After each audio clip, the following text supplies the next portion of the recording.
Broadcasting live from the Business RadioX studios in Atlanta, Georgia, it's time for Atlanta Business Radio. Brought to you by OnPay. Built in Atlanta, OnPay is the top-rated payroll and HR software anywhere. Get 1 month free at onpay.com. Now, here's your host. Lee Cantor here, another episode of Atlanta Business Radio, and this is going to be a good one. And remember, we could not be telling these stories without the help of our sponsor, OnPay, so please support them so we can continue to share these stories.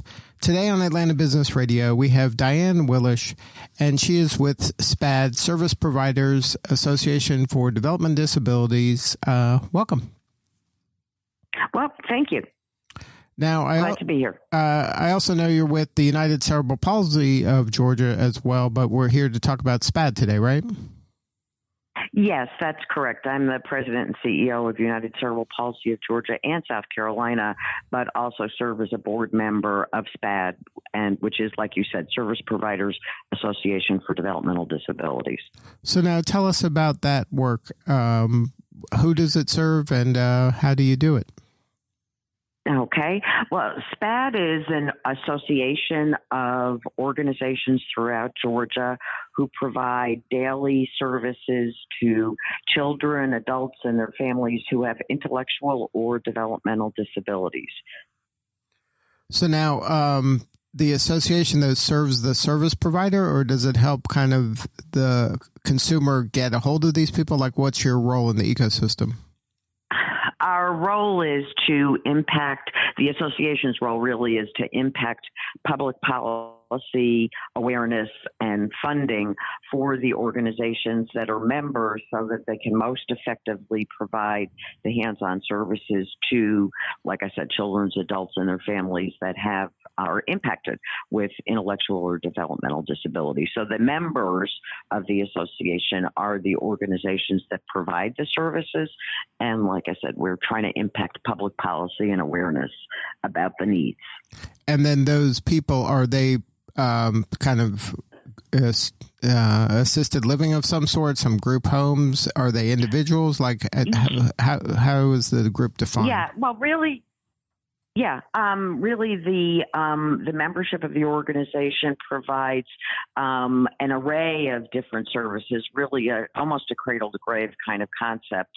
The majority of the services are provided to adults, and they look different. They're very person-centered, meaning designed around what the person wants, wishes, dreams about how they would live their life. So some folks live what I would say maybe semi-independently in an apartment if they're able to navigate the world in that way with maybe drop-in support from a direct support professional, a staff person. Some people live in group living arrangements that are typically for individuals, single-family home, very ordinary, any neighborhood, anywhere, with 24/7 support from staff. Other people provide and people participate in all manner of adult enrichment activities during the week. So, for example, some people may go to a center that might serve as a hub where they move in and out during the day, during the week to different community-based activities, whether it might be volunteer activities, leisure kinds of engagements, classes, and those kinds of things. Other people, depending again on interest and capability, are individuals who may maintain a job in the community. And so that's really the kinds of adult services. And then there's respite care for families who have children with disabilities and need a break or a little bit of assistance. So that's really this majority of the kinds of services. And every member organization of SPADD just looks a little bit differently because they're meeting the needs of their local communities. So it just depends on kind of from that menu of services what they may offer those in their community. Now, for those who don't know, walk through, like, if you could, like, what happens? You're a parent of a child who has these disabilities. like at each stage of the developmental cycle, for some families, it's the kid goes to high school, college, and then, you don't see him on holidays. Like, Right. Walk through what it's like for the parent of a child that has disabilities, like their path. Yeah, right. It's a little bit complicated because generally speaking, there might be additional assistance that a child with a disability might need versus a neurotypical or a typically developing child. So, in the early years, it could be early intervention programs, therapies, and so forth. And really, that kind of depends on the level of disability, but there are services that are supported in large measure by state government, either through the Department of Behavioral Health and Developmental Disabilities, or in some instances with real young kids through the Department of Public Health, and also Community Health, which funds the Medicaid program. So, young people then would go to typical school, but would either be in what's called kind of quote unquote a self-contained classroom, where the students in the room are all students with disabilities, developmental or intellectual, of course. And then it could be that the child, depending on their capacity and also family's interest to a degree, they could be included in a very typical classroom, kindergarten, fifth grade, whatever, with some assistance if needed. So a one-on-one support kind of person that generally in the business, so to speak, is called a paraprofessional or a parapro. Then, from there, from high school, there are beginning to be around the country, and certainly in Georgia, I think they are now at most of the state universities, what are called post-secondary programs. And it's kind of a specialized college experience for a young adult with a developmental disability, but it's kind of a peer matching program where students that are studying human development might be paired with a student with a disability, and it gives the young person with the disability the opportunity to kind of experience a more typical young adulthood. But for the most part, young people who leave high school then are usually referred to organizations like United Cerebral Palsy or any of our SPADD member organizations for ongoing support and services, such as the day enrichment kinds of activities I talked to you about, or employment through supported employment or those kinds of things.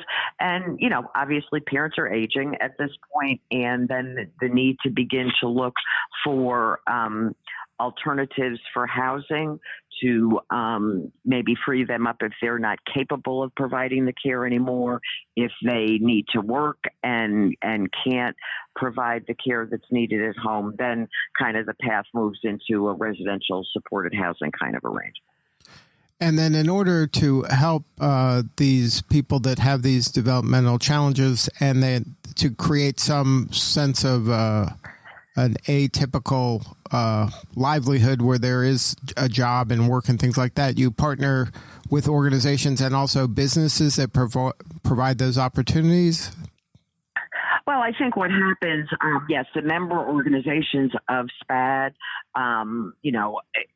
are those, kind of the quote unquote professionals in provision of services, because you want individuals with intellectual or developmental disabilities to really have lifelong learning, not unlike we want for the rest of us, right? But it may be in a more specialized way or different learning strategies and maintaining skills and knowledge and ability that was developed through the educational process. So the organizations provide the services, but they're all community-based organizations, so they always look to local businesses for support, whether it be in offering volunteer opportunities to individuals, whether it be other in-kind kinds of contributions. Clearly, most of the organizations are nonprofits, so obviously any financial support there could be, but just helping the individuals that are being served by the member organizations to be able to help those that they serve really become part of the complexion of the local community. And that's also done with the help of direct support professionals, what we call DSPs, who are really the caregiving personal support kind of person that helps the person, whether it's in their home, navigating the community, in whatever fashion of daytime activities and so forth. And they're really central to our work, the direct support professionals. And then this, like you mentioned earlier, the people who have these challenges they could have a variety of skills. And just because they have some developmental challenges doesn't mean they can't participate to a large degree and help organizations further whatever their mission is. So this isn't you're just funding them to stay alive. This is actually giving them meaning and then providing them a path, like you said, for lifelong learning. Absolutely. Enriching their lives and, like I said, becoming part of the community. This has been I've been doing this work for over 40 years. This has been a long process. Many years ago, people like the people I'm talking about were immediately told when they were born, the families were told they need to be in an institution, they'll never have a typical life, and so on and so forth. And certainly over the years, we've all learned that that's not necessarily true at all. And so, people are working, people are volunteering, people are adding to the life of a community versus being tucked away in an institution somewhere. And some of the associations that you work with are helping kind of be that bridge between the individuals and the businesses to see if there are matches that, hey, there is an opportunity to give these people some work opportunities, and and we can help you kind of facilitate that. It's not just like, hey, just send over a check and then we'll take care of it. There is ways to kind of create a symbiotic relationship. Oh, absolutely. Absolutely. And we very much, all of our member organizations very much want to partner with their local business communities in order to accomplish those kinds of goals. And this is a two-way street.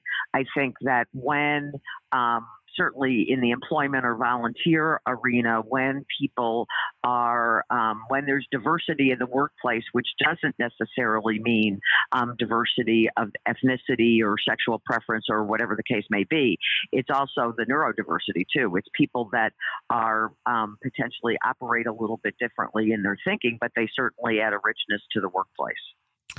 I agree 100%. I had, when my child was in elementary school, there was some kids with developmental challenges, and they were able to, he became friendly with one or two of them, and they would include him as part of their kind of tutoring. And it changed his outlook on how he sees people, and he's so much more empathetic. Like it really made a huge impact. That it might be considered a small thing, but it was a big thing. It did make an impact. Well, and I mean, that's how you change the culture, right? And you change society one step at a time, one person at a time. So, that's a great thing that your son was exposed to that. When my son was a young child many, many years ago, and I worked for United Cerebral Palsy in South Florida, we started the first inclusive early intervention preschool program. So I had the benefit of being able to have my typically developing kid be part of this classroom of 3-year-olds, and until he went to kindergarten, actually, with kids that were developing different than him. And I think it really changed his emotional makeup. I mean, his character is very different for that experience. So it's the same as you're saying about your child. So now tell us about the They Deserve More program, and why was that created?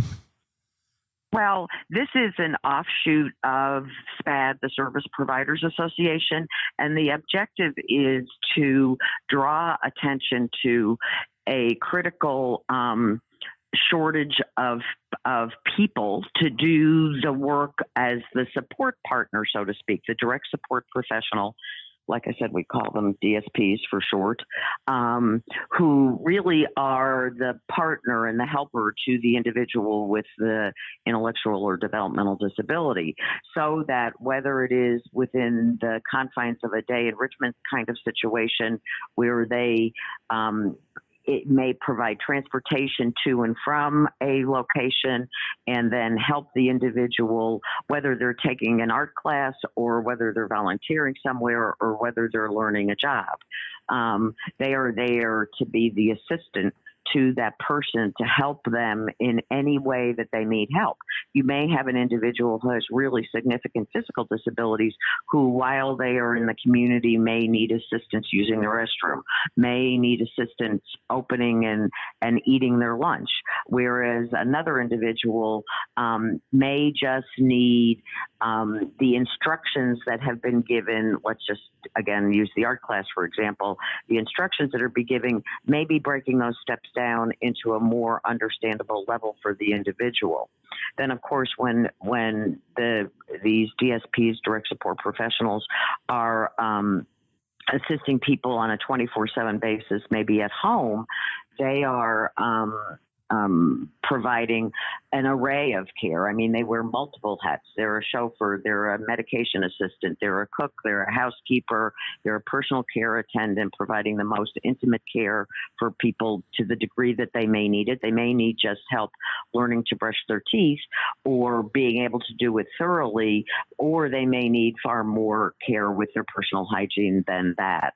And then they're also, quote unquote, a trainer or a teacher, because they're teaching life skills as part of their living in a home, menu planning, setting the table, doing dishes, all of those kinds of things. They're also a friend, and in some instances, a substitute parent. There is an enormous critical shortage of these kinds of people that would desire to do this work or do this work around the country. And in fact, in a recent study for Georgia conducted by a well-known national organization, the turnover rate for these direct support positions in Florida is over 40%. It's about 41, 42%.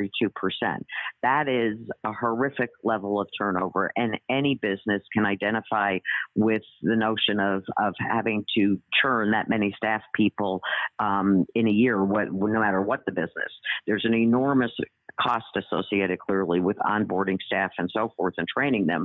But the issue is the continuity of care. And imagine individuals that we're talking about, those with the disabilities, they could have a really great relationship with a staff person, long history with them, and all of a sudden they come home one day and that staff person is no longer there, and there's a new face and a new person and a new relationship to have to build. And this happens 41% of the time throughout the course of a year. The biggest issue with this personnel, it's a very, very hard job, but an extremely rewarding one. So what we see is that part of the issue is level of pay. I don't think that on the whole, people, the community at large, recognizes the value of the work that the folks do.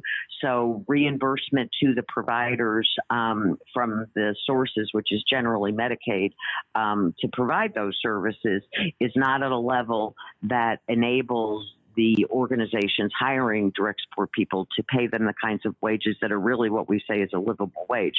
In many instances, the majority of instances, the people that are providing this kind of work or doing these kinds of jobs have a second full-time job or at least a second part-time job just to merely make ends meet. Really, the working poor, who I think, in my opinion, are the people that we should be supporting and encouraging the most, because they are putting in an extraordinary amount of effort to be contributing members to their communities, but they don't earn a livable wage.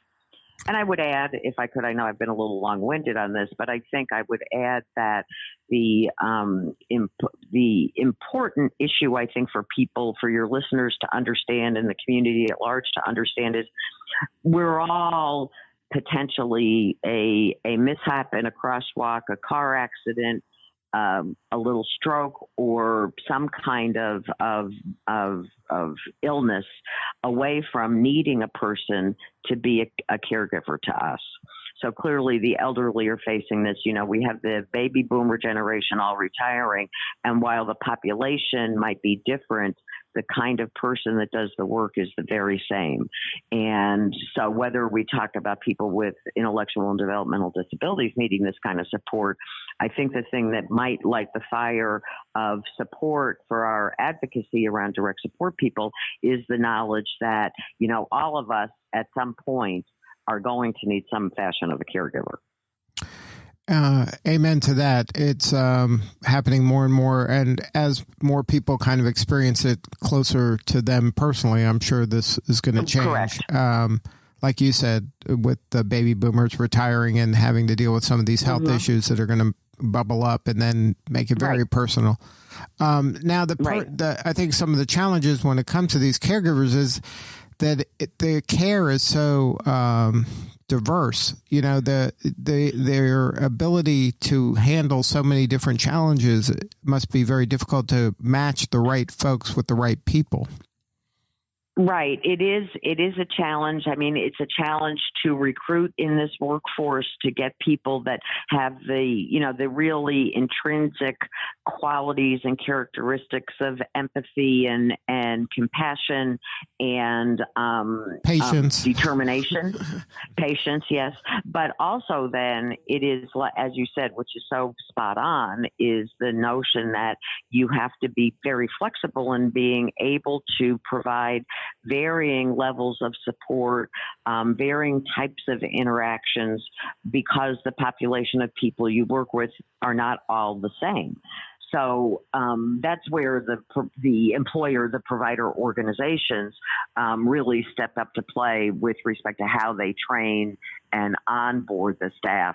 It's a very extensive training process and really very uniquely tailored training for each individual. I know in our own organization at United Cerebral Palsy, when we recruit new employees, they're in almost 2 weeks worth of classroom type training, and then a good amount of on-the-job sorts of training, but really tailored to each person. I mean, we have a whole portfolio of information about each individual and really go through that information and material with the new hire to very in-depth, very extensive training so that they can begin to understand each person they're going to be working with and how to best meet their needs. And then I'm sure with the pandemic going on right now, that's impacted a lot of how you train new people, number one, and also how it's impacting all of the individuals that are being cared for by these folks.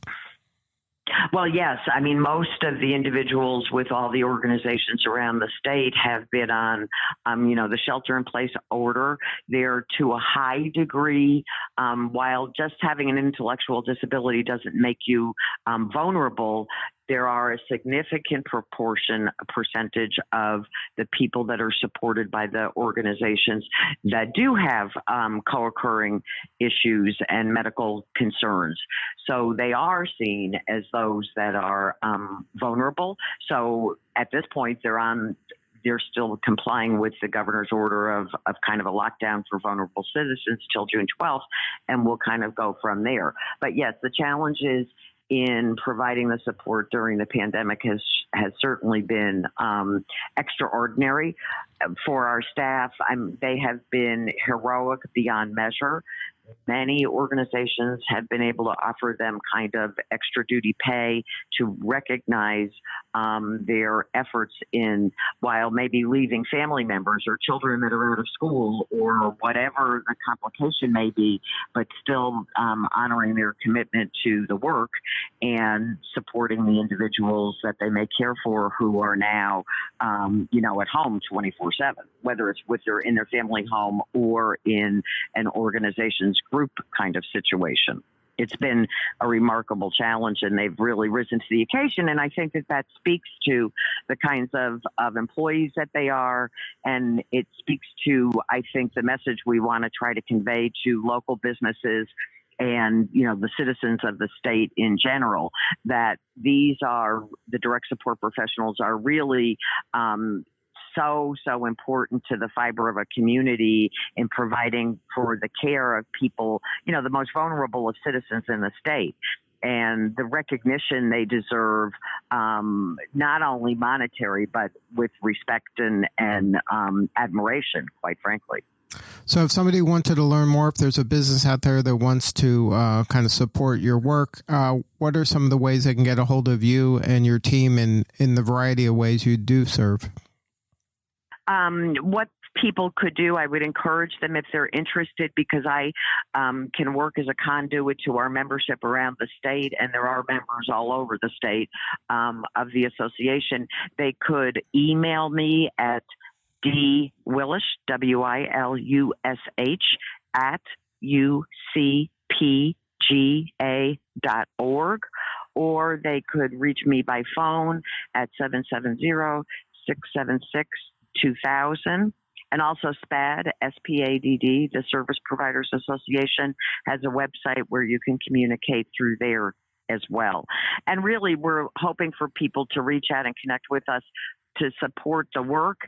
And as we pursue our They Deserve More campaign, and really the essence of that was the notion that they, being the individuals we care for, deserve more, meaning almost more being better than a 40% turnover rate of their staff. They deserve the consistency of employees and helpers, and that the individuals doing the work, the direct support professionals, they deserve more because of what they do for the community with the most vulnerable among us. Well, Diane, thank you so much for the work that you do and sharing your story today. Thank you. All right, this is Lee Cantor for Atlanta Business Radio. And once again, those websites for SPADD is SPADD, SPADD.org, and theydeservemore.ga.com for that organization. And please reach out to Diane and her team.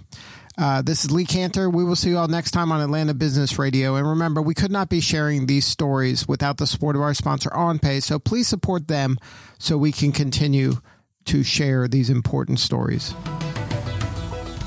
Today's episode of Atlanta Business Radio is brought to you by OnPay. Built in Atlanta, OnPay is the top-rated payroll and HR software anywhere.